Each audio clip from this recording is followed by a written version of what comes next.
Hello there everyone, welcome back, and over the past several years, Nerf has evolved, slowly but surely, and in many ways this has been a good thing, but even so, this hasn't always been the case. And as we've seen, the rise and fall of Nerf Elite, followed by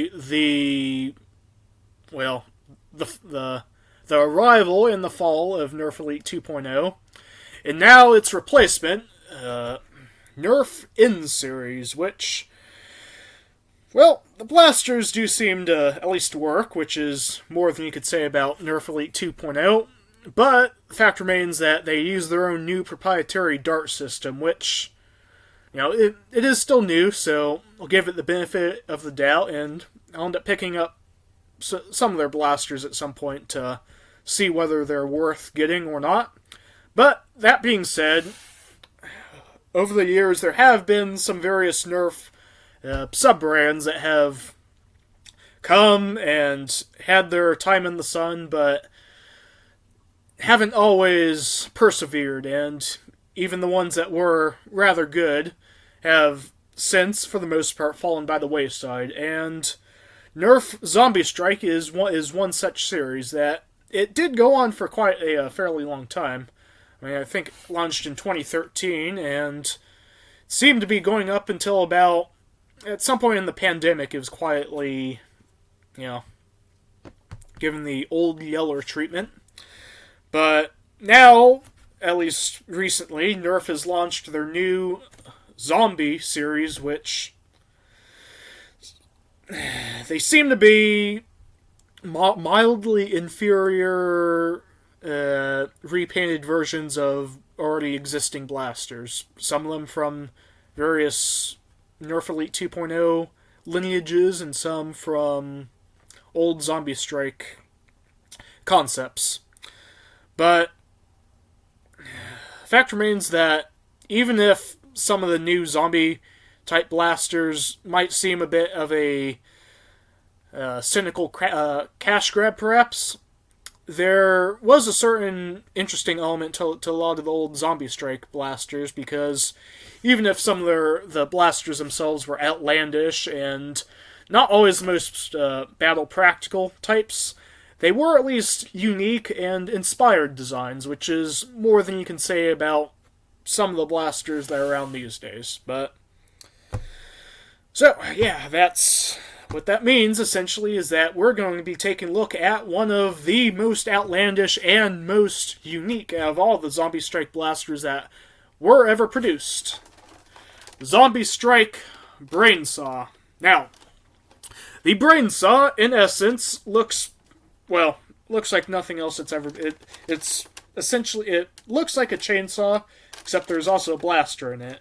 And if you know your Nerf blasters, you might recognize the fact that the blaster portion looks a bit like the old Nerf Elite rough cut 2x4, which had the same basic design where it had, let's see if I can angle that up, well, can't really, but you had the 4 darts on this side, and then you had 4 more on the other side.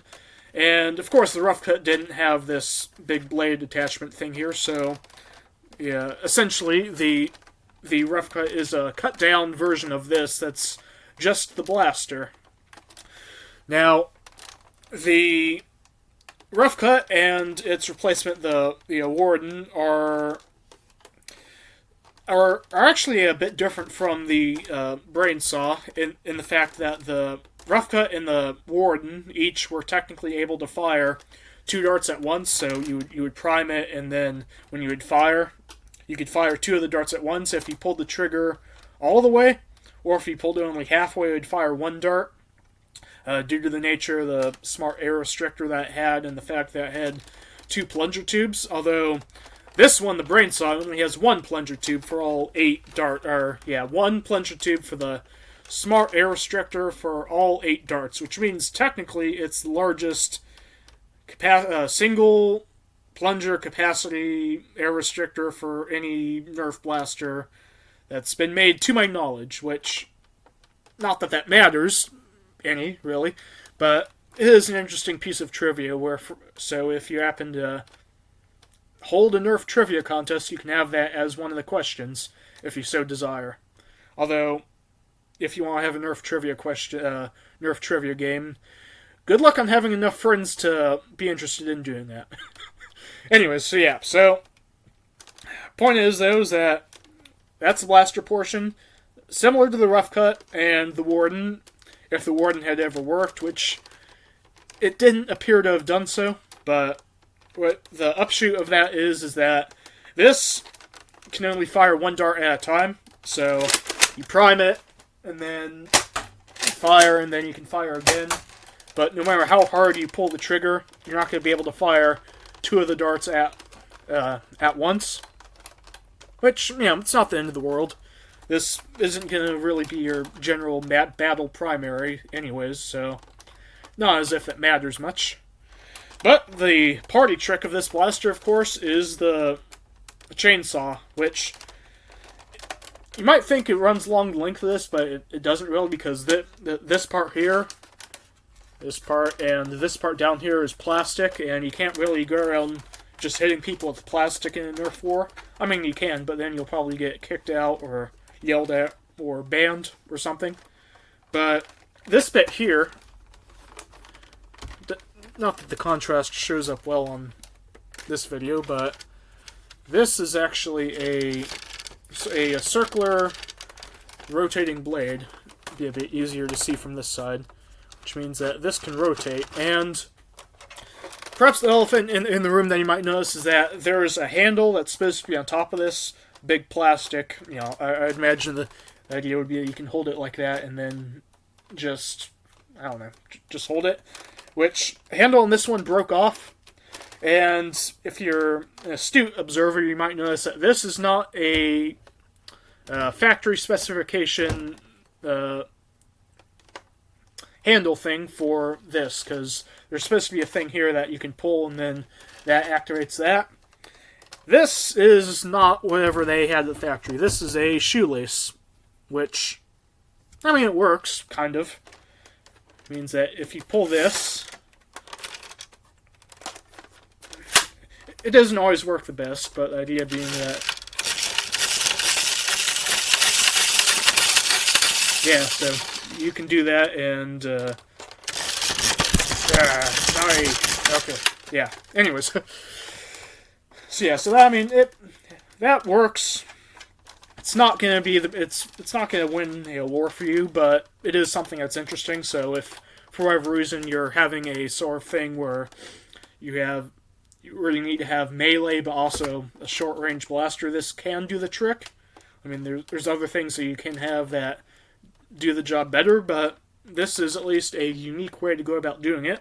So let's take a look to see how it performs. Now, if you have ever fired a rough cut or managed to fire a Nerf Elite 2.0 Warden before it broke, you'll probably know that they're not the, shall we say, the most powerful or most accurate or really any sort of good things for a blaster for long range or anything. So it means that essentially they're basically equivalent to a shotgun in a video game, where you can basically fire them from point blank and maybe to about 10 to 15 feet, but beyond that, they're not going to do anything. So we are getting at least, I spoke too soon. So sights on this aren't brilliant because they're non-existent. Which, you can, let me line that up. This kind of works as a front post, but again, you're not really going to be hitting anything that you need that for. So, idea being that you can hit a target that's about as far away as that door, but no more. So, take with that what you will. That said, though, even if it's not the best or most practical or most ergonomical or really anything as a blaster, it is unique, and the idea of it was inspired, and I think Zombie Strike ended up coming out with some other smaller type thing that had a rotating thing around late 2019 or 2020, but even so, it never really surpassed this in terms of just the strange nature of it as a design. So, yeah, I mean, not all Nerf blasters have to be meta and the highest performing things of all time, or else everyone would own probably a Dart Zone Adventure Force Spectrum, or a modded out Strife, or some other sort of flywheel high performance something, or high performance 150 something plus FPS Dart Zone blaster, which those are very good blasters, and there's a good reason why they are the meta, so to speak. But sometimes it is better to just be able to relax and to plink around with an interesting, fun, and just unique blaster such as this. And unfortunately, Nerf these days hasn't always stayed true to that. So now you might have a blaster that's neither good nor unique. So if you're Nerf and you're listening to this, my advice is either make better blasters or make more fun blasters, because ultimately you either want a blaster that's really good, let's say like this Dart Zone Pro Mark III that I have there, which I'm going to do a video on soon enough, perhaps next week. Or you can have a blaster such as this, which is nothing like that Dart Zone Pro Mark III, but it is fun, which is better than, well, essentially every single Nerf Dart Zone, or not Dart Zone, Nerf Elite 2.0 blaster that's on the market. At least most of them. So, yeah. That's my comprehensive and long-winded video about this blaster. So, yeah. Anyways, I hope you have a good day, everybody.